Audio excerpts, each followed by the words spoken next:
കീർത്തനം 9. ഞാൻ പൂർണ്ണഹൃദയത്തോടെ യഹോവയെ സ്തുതിക്കും, നിന്റെ അത്ഭുതങ്ങളെയൊക്കെയും ഞാൻ വർണ്ണിക്കും. ഞാൻ നിന്നിൽ സന്തോഷിച്ചുല്ലസിക്കും. അത്യുന്നതനായുള്ളവേ, ഞാൻ നിന്റെ നാമത്തെ കീർത്തിക്കും.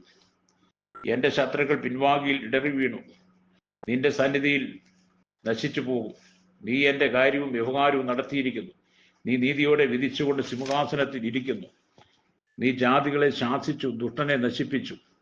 അവരുടെ നാമത്തെ നീ സദാകാലത്തേക്ക് മായിച്ചു കളഞ്ഞു. ശത്രുക്കൾ മുടിഞ്ഞ് സദാകാലത്തേക്ക് നശിച്ചിരിക്കുന്നു.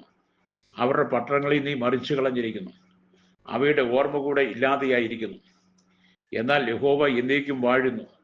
ന്യായവിധിക്ക് അവൻ സിംഹാസനം ഒരുക്കിയിരിക്കുന്നു.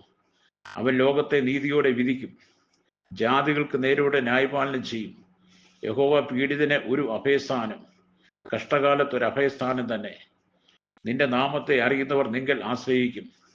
യഹോവയെ, നിന്നെ അന്വേഷിക്കുന്നവരെ നീ ഉപേക്ഷിക്കുന്നില്ലല്ലോ. സിയോനിൽ വസിക്കുന്ന യഹോവയ്ക്ക് സ്തോത്രം പാടുവിൻ. അവന്റെ പ്രവർത്തികളെ ജാതികളുടെ ഇടയിൽ ഘോഷിപ്പിൻ. രക്തപാതകത്തിന് പ്രതികാരം ചെയ്യുന്നവൻ അവരെ ഓർക്കുന്നു. എളിയവരുടെ നിലവിളിയെ അവൻ മറക്കുന്നതുമില്ല. യഹോവേ, എന്നോട് കരുണയുണ്ടാകണമേ. മരണവാതിൽ നിന്നെ ഉദ്ധരിക്കുന്നവനെ, എന്നെ പകയ്ക്കുന്നവരാൽ എനിക്ക് നേരിടുന്ന കഷ്ടം നോക്കണമേ. ഞാൻ സിയോൻ പുത്രിയുടെ പടിവാതിലുകളിൽ നിന്റെ സ്തുതിയൊക്കെയും പ്രസ്താവിച്ചു. നിന്റെ രക്ഷയിൽ സന്തോഷിക്കേണ്ടതിന് തന്നെ. ജാതികൾ തങ്ങൾ ഉണ്ടാക്കി കുഴിയിൽ താണുപോയി. അവർ ഒളിച്ചു വെച്ച വലയിൽ അവരുടെ കാൽ തന്നെ അകപ്പെട്ടിരിക്കുന്നു.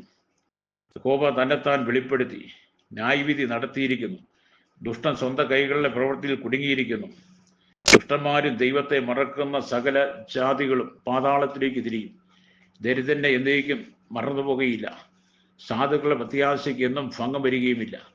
യഹോവേ, എഴുന്നേൽക്കണമേ. മർത്യൻ പ്രബലനാകരുതേ. ജാതികൾ നിന്റെ സന്നിധിയിൽ വിധിക്കപ്പെടുമാറാകട്ടെ. യഹോവേ, തങ്ങൾ മർത്യരത്രേ എന്ന് ജാതികൾ അറിയേണ്ടതിന് അവർക്ക് ഭയം വരുത്തണമേ.